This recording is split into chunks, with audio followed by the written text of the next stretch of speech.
So good morning, everyone. Welcome back to another Career Talks. Today, I'm here with Professor Caffey-Fleming of CDU faculty and Dr. Kermah. So if you guys can just go ahead and share a little bit about yourselves, you guys can just switch off.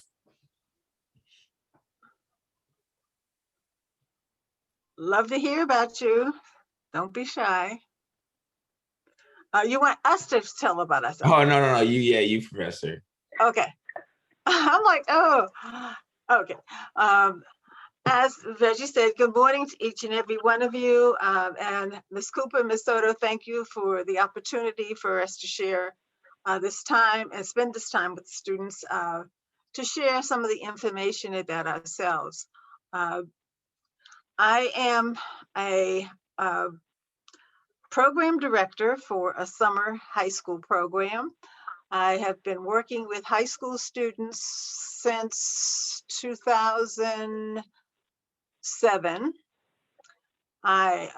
Prior to that, I've worked as a executive director of the Medical Society.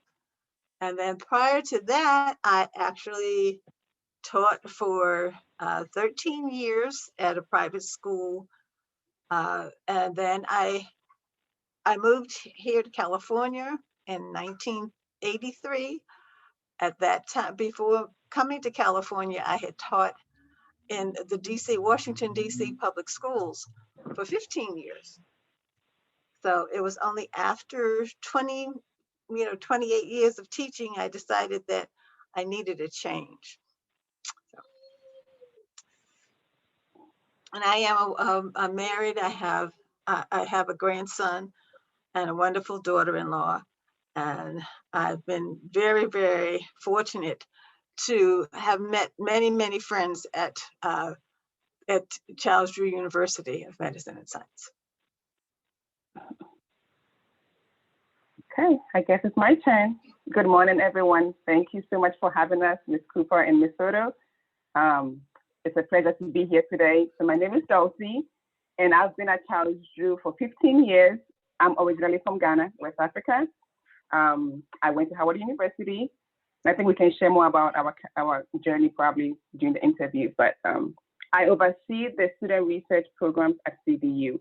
So I work very closely with Mrs. Fleming to ensure that students get research training during their high school or undergraduate journey. So thank you for having us. And thank you. So can you guys share, why did you choose to be in the career fairs that you are in right now?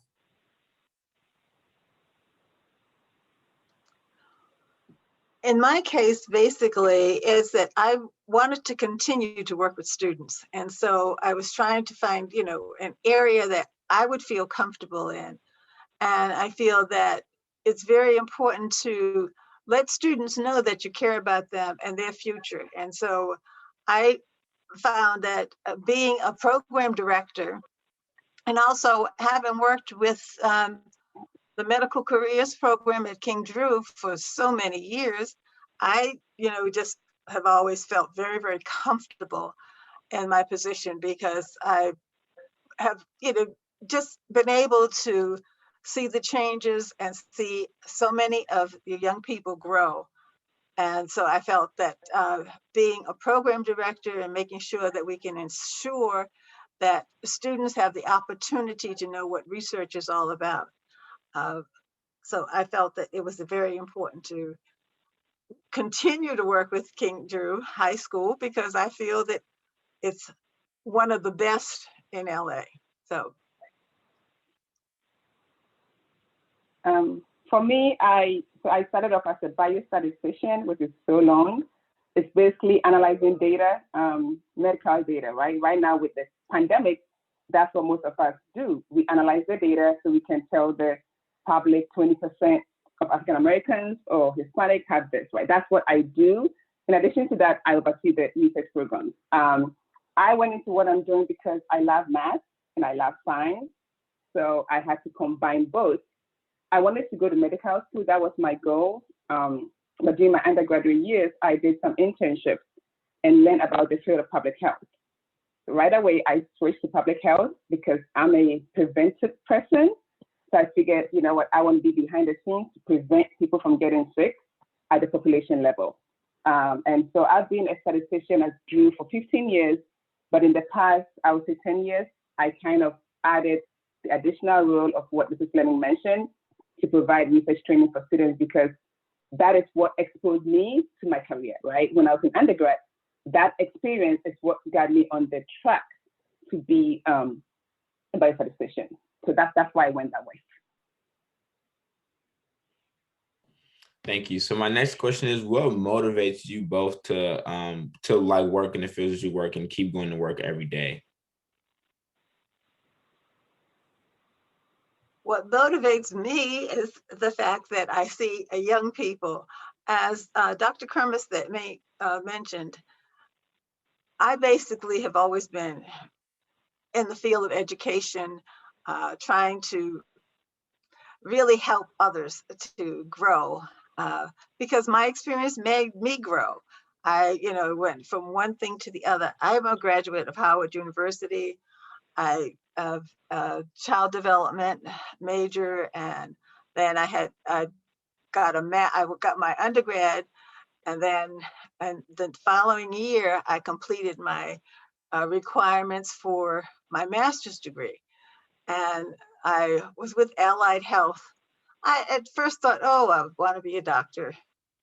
Well, I did get accepted into medical school, and then decided, no, it's going to take too long. So I just felt it wasn't for me. And so that's why I went into education. And so by seeing students grow and seeing students that, at first really didn't realize what research was about, and then always after a certain period of time, they see that it is a really lucrative field, because I have a master's of public health. 40 years after my first master's, I got my second master's, and I went and got a master's in public health. And as Dr. Kermah said, the reason that you go into public health is because there's so many opportunities. And as we know now with the pandemic, you see how public health is so important. And just to see students really begin to develop and evolve into the person that they want to be helps me to stay motivated. I'll just add to what Mrs. Fleming just said. For me, it's the students, right? I see all the students and it wakes me up in the morning. I get excited to be in a group, around the students, because the students are the next generation, right? Without motivating or encouraging the students to keep going, like we've been there. I've been there where I wanted to give up. I've been there before. And I had mentors, or colleagues who pulled me up when I felt like I was stuck down. And so having that experience of making it through all these challenges, right? Coming from a different continent, my motivation is the students. I just love being around them.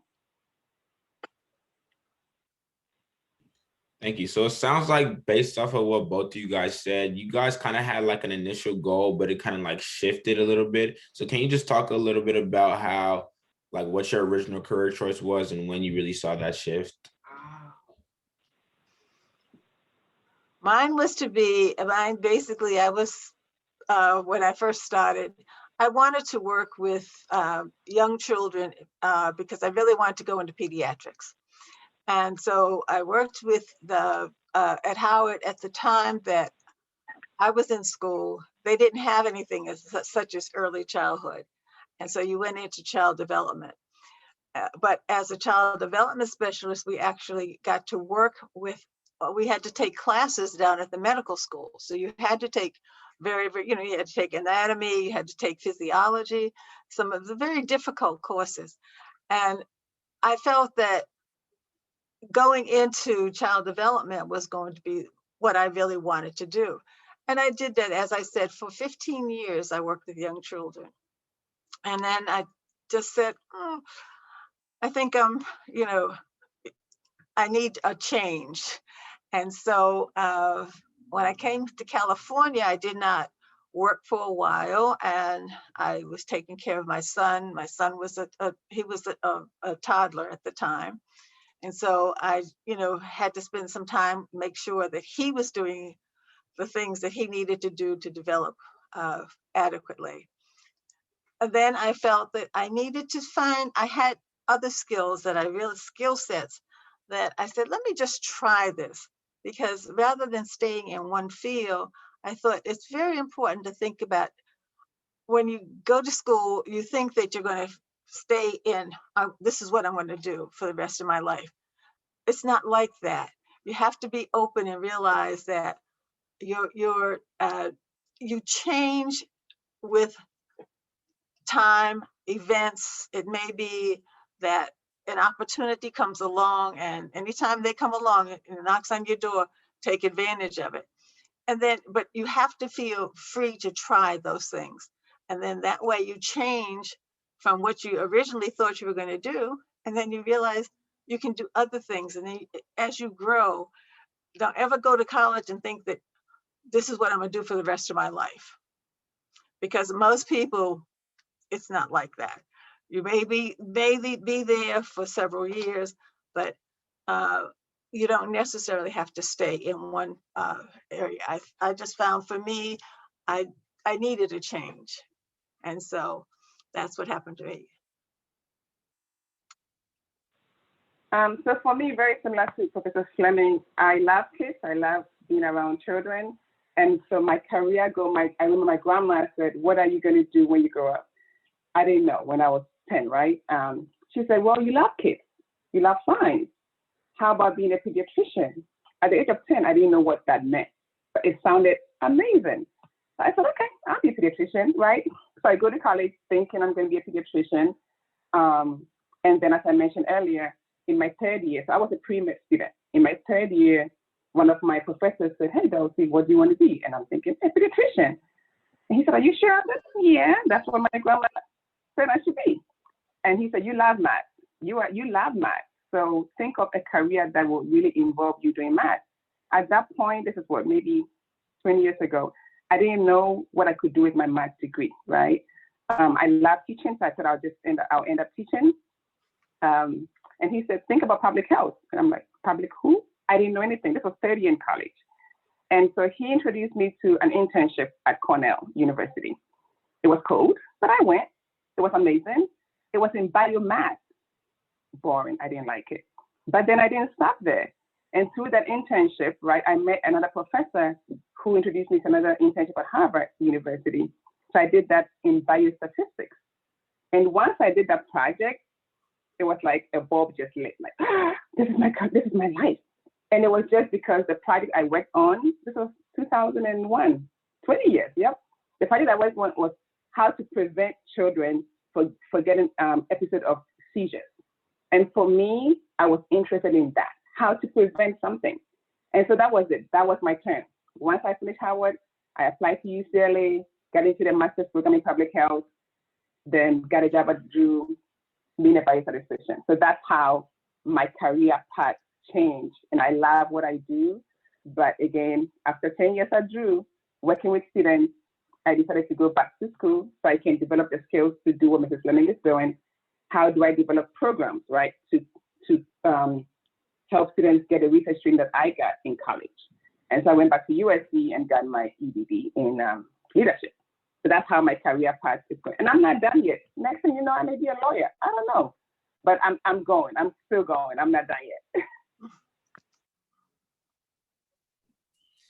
So what were both of your careers like before COVID-19, and how do you guys feel like they've changed since the impact of COVID-19 and virtual learning and stuff like that?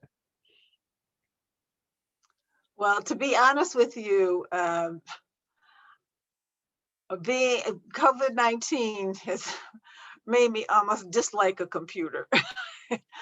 The number of Zoom calls that we have to, participate in. I enjoy teaching. I mean, last fall, when I teach the School of College of Science and Health, and I teach public health. I enjoyed that, but I do not like all of the administrative aspects of that COVID-19 just brought about. It's like meetings after meetings after meetings, and you feel like you're on the computer the entire day. And some days it goes from like 5:30 in the morning until 7 or 8 at night. And so you just feel like overwhelmed. My best part of my day is when I'm working with my students. And just like a few minutes ago, when I was working with some of the medical career students, that is my fulfillment. And so I think that COVID-19 has caused a lot of people to think, oh, working at home is fun. I like to be with the students, to feel their presence, and for them to let me know, to see their faces and see the joy or the disappointment or the curiosity that may be in their face. So for me, before COVID, my statistician role, right, is all data on computer. So I really don't have to be in person to analyze my data, right? I meet with my computer. So that aspect hasn't changed. I still work on my laptop. In terms of the student programming, as Mrs. Fleming said, yes, it's a bit challenging because, for instance, we're going to host our event on the 30th virtually. We did that last year, right? When COVID hit, we ran right, on Zoom, and we hosted it last April. It was great, right? I think we're getting used to it, but I miss seeing people. Would I want to see people every day? No, but some days I think I would. And as Mrs. Fleming mentioned, students sometimes need to see us. So for the sake of the students, I can't wait to go back in person. But when it comes to my data analysis, I'm okay with my computer. Thank you. So it's pretty obvious to me that you guys both see very highly on like students learning things that can prepare them for the future. So what key takeaways or what key points do you want students to take away from this presentation? Never feel there's something that you can't do. If you really want to do, if you have a goal, always try to reach that goal. Don't ever feel that, oh, I'm just not going to be able to do it. Always reach high, aim high. Don't ever feel that there's nothing that you can't accomplish, because if you really put your mind to it, you can do anything. And I mean, that is one of the things that I want students to understand. Don't ever feel like, oh, I got a bad grade, it's not going to help me. Keep on trying and keep that feeling of I can do it. Don't ever give up. Yep, and I'll just add to what Mrs. Fleming mentioned. For me as my example, right, coming at the age of 16 from a different continent, right, leaving my parents and coming to the US. If I could do that, you guys or ladies have no excuse, right? You are in LA, you have all the opportunities available. You have amazing teachers, amazing principals. You have all the resources that you have. There are people back home who don't have access to education right now because of COVID. You all have Chromebooks, right? You like, there's no excuse. That's what Mrs. Fleming said. The sky's the limit, right? You have people around you, you have mentors, reach out to them. If I didn't reach out to my mentors, I don't know where I would be. They are the ones who guided me because I didn't know, right?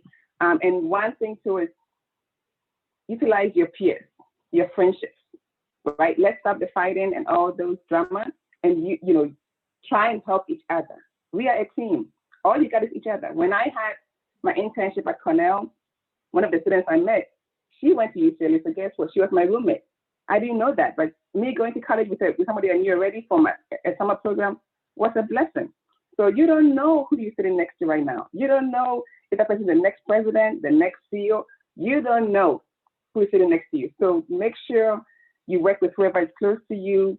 I remember at UCLA, I failed my first biostat exam. I shouldn't say this, it's being recorded. But then my best friend, and she's still my friend right now, Marisol, she said, Dulcie, we cannot quit. She said, we can't quit. And so having her encourage me, guess what? I didn't quit. And so just having that support from your own peers is something that you should try and, take advantage of. And we are all here to support you. Ms. Cooper is here, Ms. Soto is here. You guys are in safe hands, so you have no excuses, okay? That's all I have to say.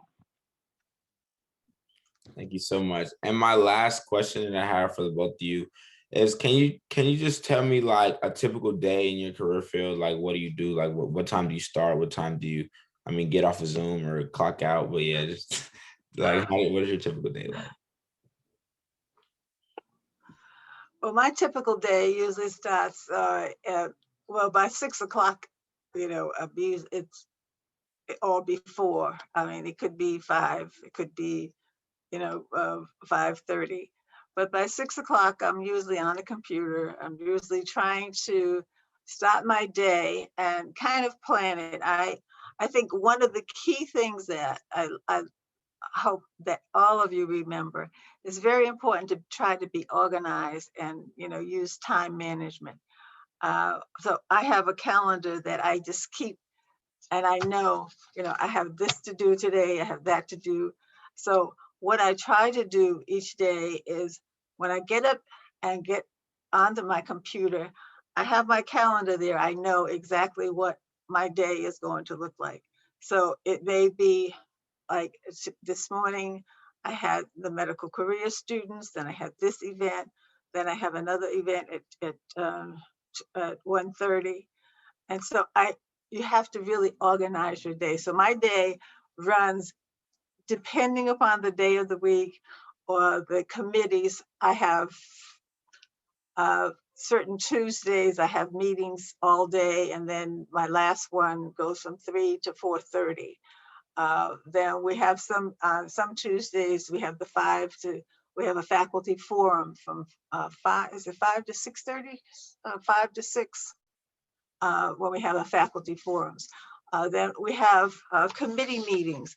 So what happens is, depending upon the day of the week, I have my calendar or my schedule to tell me exactly how long I'll be on. And some days, like I said, it's 7:30, 8 o'clock at night. And you're working on your projects and trying to get things done so that you can keep up with the deadlines for the students. I'm not a 6 a.m. person. I'm not up at 6 a.m., maybe 8, because I'm a late nighter, right? So I work late into the night. As Mrs. Fleming said, our project is more project-based. So when I have a project with a PI or an investigator, I plan it out. I normally do a weekly plan, right? And so I have a goal of I should be done with this by Friday. Maybe that Monday, I may have too many meetings, I may not get to it, but I'll make sure it's done by Friday.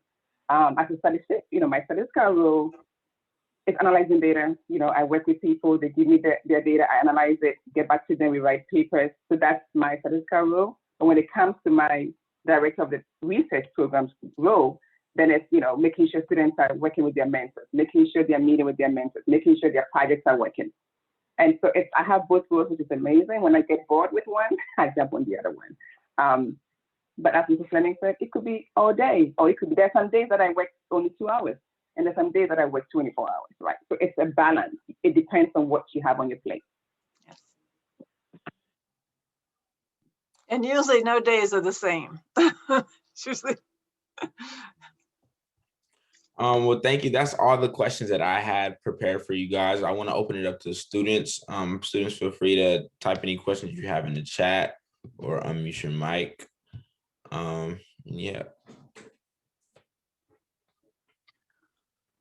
So Reginald, what is your goal of what do you plan to do with the future? Well, I am a senior, so I'm graduating in June. So I'm planning on attending. I'm actually unsure of where I'll be attending. I'm gonna have like a little Zoom commitment party thing on April 24th. But I'm planning on majoring in biology on a pre-medicine track and going on into medicine, and in the long run becoming an anesthesiologist. Very good. Did you apply to Tennessee State University? I did. I didn't originally, but I heard that they were doing this program where they didn't have enough males who applied, and they were giving full scholarships to males with like a 3.5 GPA. Yes. So that I'm glad that you applied. Yes. That's what when you have opportunities, always take advantages of them. Students look so lovely. No question. Are you all juniors? All juniors. Oh, okay. Did any of you apply to Project Stride?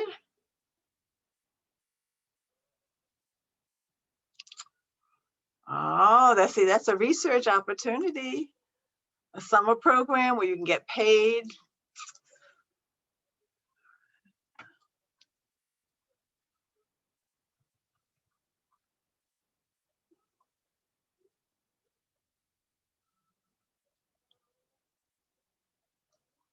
Okay, there's a question in the chat. Yeah, I do see a question. I'm gonna go ahead and read it. So at the very start of your career, I know you guys are really motivated to help children. Do you guys feel like your motivation for helping children stayed the same, or you got even more motivation from spending a lot of time in your career?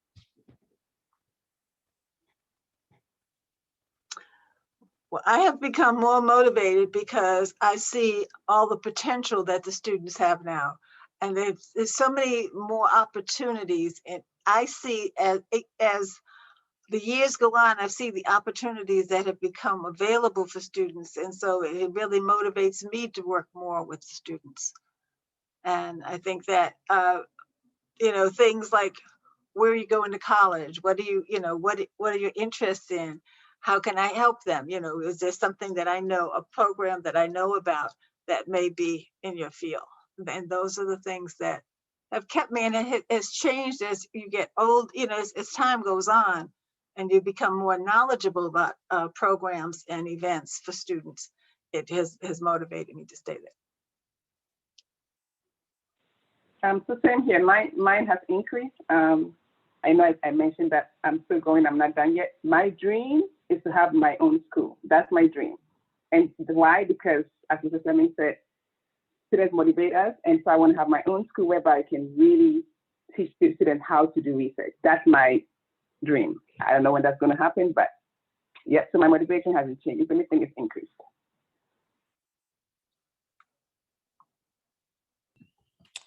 So thank you so much. It looks like we don't have any further questions. So I'm gonna go ahead and pass it to Ms. Soto and Ms. Cooper. Okay. I kept trying to type a question and kept stopping because one, I didn't know how to phrase it, and you probably don't have an answer. But I know we're all focused just on getting back to our sites, but it's so much in our conversation of getting our students back to their sites. So are our students a part of your conversations as well? Like, as you look at taking care of yourselves and getting yourselves back to work, are you thinking about how do we get those high school students back with us as well? I've been thinking about it, and in fact, I've even discussed it with two of the students. Today, we were talking about, going back and everything.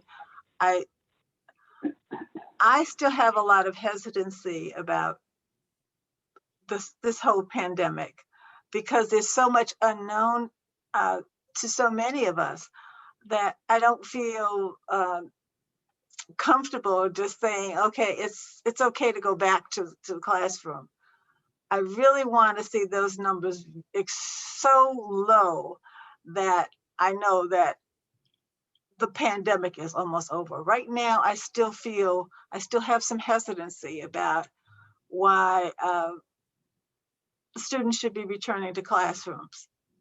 I know that we want to see them, and I'd love to see them, but I still, being a person who's in the field of health, I have a lot of concerns about the fact have they gotten their vaccinations?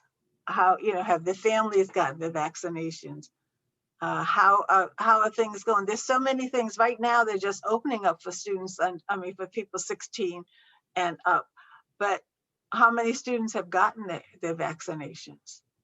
And how do you really know that they've been vaccinated and their families have been vaccinated? So that's my hesitancy about. But even though I want to see them, I want them to come back to this site so that we can be there for them, and they can get to know the mentors and know what things, all of the opportunities that are available to them. But I do have a concern about their health, and is it going to be safe for them? Right. I think, when it comes to Drew, we are not on campus yet. So I think definitely, in the forums, Mrs. Fleming always asks the president, are we going to bring the students back on campus, especially the high school students?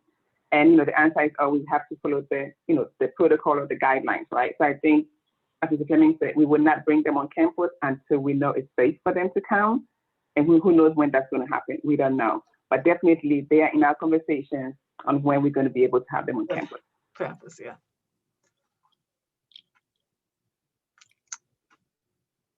It's so much more fun when they're on campus and we can talk about things. And then if there's a problem with a mentor, we can, it's right there, you're right there. So you can kind of address it. And so that's the kind of thing that I miss from not being with them physically. Well, we are very grateful that you have maintained your partnership and provided opportunities for them as well. That has really been key. And as I write those Project Stride letters, it's really nice to see that students who are involved want to continue the work we're doing as well. Yes. And that's what I'm encouraging students. These opportunities, look out for all of the opportunities for the summer. You want to make sure that you can do something. Yes, right now things are virtual, but guess what? It's not difficult. These are the easier times for the summer. It's like, oh, I can stay home, work on my computer and get paid. So that's the kind of thing that we really want students to understand, that these programs, when there's an opportunity for you, take advantage of it. Don't ever feel like, oh, I wish I could have done so-and-so. I wish I did so-and-so, because sometimes that opportunity does not come back. And I also write letters for the seniors, and it's so much easier. I know I can sell that student when I'm writing about all the things they took advantage of while they were in stay-at-home. They didn't let this stop them. They're still being involved and finding opportunities. That's my hint for juniors. Yes. You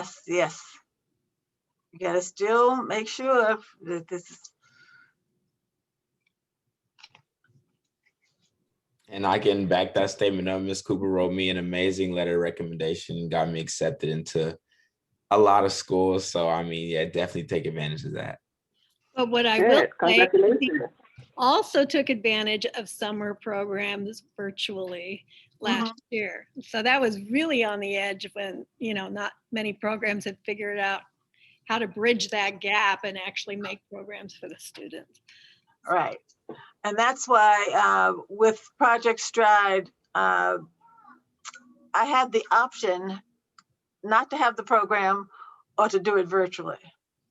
And I was determined I was not going to just let students down. I felt that it was so important to try to make sure.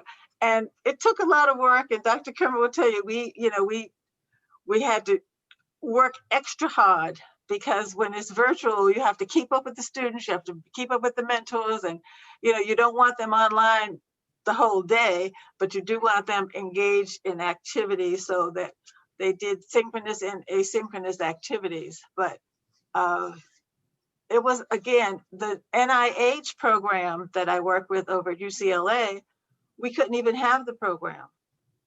And so we just felt like I didn't have that option. But with Project Stride, the funder, and there were only 5 of the 9 9 programs that were funded that did the virtual. Wow. And so it was, because I just didn't want to, have the students not have something. So.